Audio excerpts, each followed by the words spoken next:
академик, музыка тарихын зерттеуші, композитор, дирижер, ұлт оркестрінің кіндік атасы Ахмет Жұбановқа биыл 115 жыл. Бүгін біз өнері де, өмірі де өнеге атты іс-шараны Ахмет Жұбанов атындағы дарынды балаларға арналған Республикалық қазақ мамандандырылған музыка мектеп-интернатымен бірлесіп ұйымдастырып отырмыз.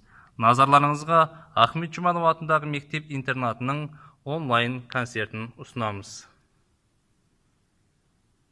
Ахмет Жұбанов би күйі орындайтын мектебіміздің халық аспаптар оркестрі, дирижері Қазақстан Республикасының еңбек сіңірген қайраткері, тұңғыш президент елбасы қоры сыйлығының лауреаты Нұркен Әшіров.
Жиырма 29 сәуір күні қазақ даласының жарқын тұлғасы, композитор, музыка зерттеушісі, дәулескер домбырашы, этнограф, ұлағатты ұстаз, қоғам қайраткері академик Ахмет Қуанұлы Жұбановтың туғанына 115 жыл толып отыр. Ахмет Жұбанов атындағы дарынды балаларға арналған Республикалық қазақ мамандандырылған музыка мектеп-интернатының ұжымы бұл күнді жыл сайын концертпен, лекция концерттермен атап өтетін. Дәл қазір біз Ахмет Жұбановқа арналған мектеп қабырғасында орналасқан мұражайындамыз. Және бұл мұражайында Ахмет Жұбановтың қолжазбалары, естеліктері, ноталары сақталған. Мектептің 50 жылдығы болған кезде Қазақстанның түкпір-түкпірінен мектептің түлектері әртүрлі сыйлықтар тарту еткен. Және де бұл мұражайдың дәл ортасында ұлы композитор Нұрғиса Тілендиев атамыз мектептің ашылуына байланысты сыйлаған роялі бар.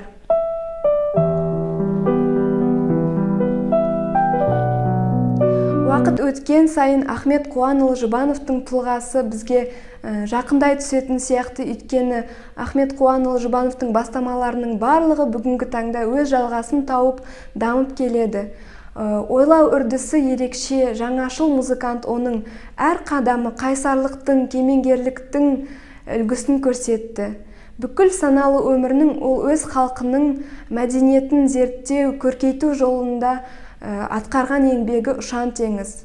Шашылып жатқан халықтың мұрасын, асыл қазынасын жинақтап жүйелеу жұмыстарын өмір бойы жалғастырды. Ахмет Жұбанов 1906 жылы 29 сәуірде Ақтөбе облысы Темір ауданы Қосуақтам шатқалында дүниеге келген. Оның әкесі Қуан көзі ашық ауыл мектебін ашуды ұйымдастырған. Ал оның алғашқы мұғалімі Құсайын Ажғалиев жан-жақты тартымды адам болып Ахметке домбыра, мандолин, скрипка, балалайка аспаптарында ойнауды үйреткен. Тағы да бір ұстазы белгілі жазушы Жиенғали Тілепбергенов болған. Ол Ахметті араб, парсы тілдеріне үйретті. Және де Ахметтің тұлға болып қалыптасуына ерекше ықпал еткен оның туған ағасы аса ірі филолог, түрколог, ғалым Құдайберген Жұбанов болды. Жалпы Жұбановтар әулеті өте дарын қонған текті отбасы. Өйткені Ахаң атамыздың қызы Ғайза Жұбанова өте дарынды композитор. Ал Ахмет Жұбановтың жиені Алан Бөрібаев талантты дирижер. Және де Жұбановтар отбасында да басқа да саланы меңгерген мамандар да жеткілікті. Мысалы, Ажар Жұбанова ол биология ғылымдарының докторы, ал Болат Жұбанов ол химия ғылымдарының докторы. 1929 жылы Құдайберген мен Ахмет Ленинград қаласына оқуға кетеді. Ахмет Жұбанов Глинка атындағы техникумда Этигонның скрипка класы бойынша оқиды. Кейін ол Римский-Корсаков атындағы консерваторияда гобой аспабында профессор Ниманда оқиды. Сонымен қатар кейін ол музыка тарихы мен теориясы факультетін де бітірді. Аспирантураға да түскісі келген, бірақ Алматыдан оны шақыртып хат келген болатын. Сол кездегі ашылған музыкалық драма техникумға жас мамандар жетіспей, ол музыка оқытушысы және оқу ісінің меңгерушісі қызметіне шақырылды. Бұл қызметте жүріп Ахмет Қуанұлы Жұбанов халық аспаптарын жетілдіру музыкалық эксперименттік шеберхана ашады. Бұл қызметте жүріп Ахмет Қуанұлы Жұбанов музыкалық аспаптарды жетілдіретін шеберхана ашады, ұйымдастырады. Қазақ музыкалық халық аспаптарының ансамблін құру ойы сол тұста келген болар деп ойлаймыз. Және де 1934 жылы ол Қазақтың халық аспаптар оркестрін ұйымдастырды. Алғаш ол 11 адамнан құралған домбырашылар ансамбль болған. Қазіргі таңда оркестрдің музыканттарының саны 80-ден асты. Және де 1944 жылы ол оркестрге Құрманғазы атын берілді. Ахмет Жұбанов осы ұжымның тұңғыш дирижері ретінде көптеген композиторлардың, халық композиторлардың музыка туындыларын оркестрге лайықтап нотаға түсірді.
Ахмет Жұбанов кәсіби европалық білімі бар аға буын композиторлардың бірі. Опералық және симфониялық туындыларын есептегенде 300-ден астам шығармалардың авторы. Сонау 30-шы жылдарында Сары, Бақыт таңы атты музыкалық пьесаларын сахнаға шығарған. Алайда Қазақстанның музыка мәдениетінен ерекше орын алған шығармасы ол 1944 жылы жазылған Латыф Хамидемен бірігіп жазған операсы, ол Абай операсы. Либреттосын жазған Мұхтар Омарханұлы Әуезов болды.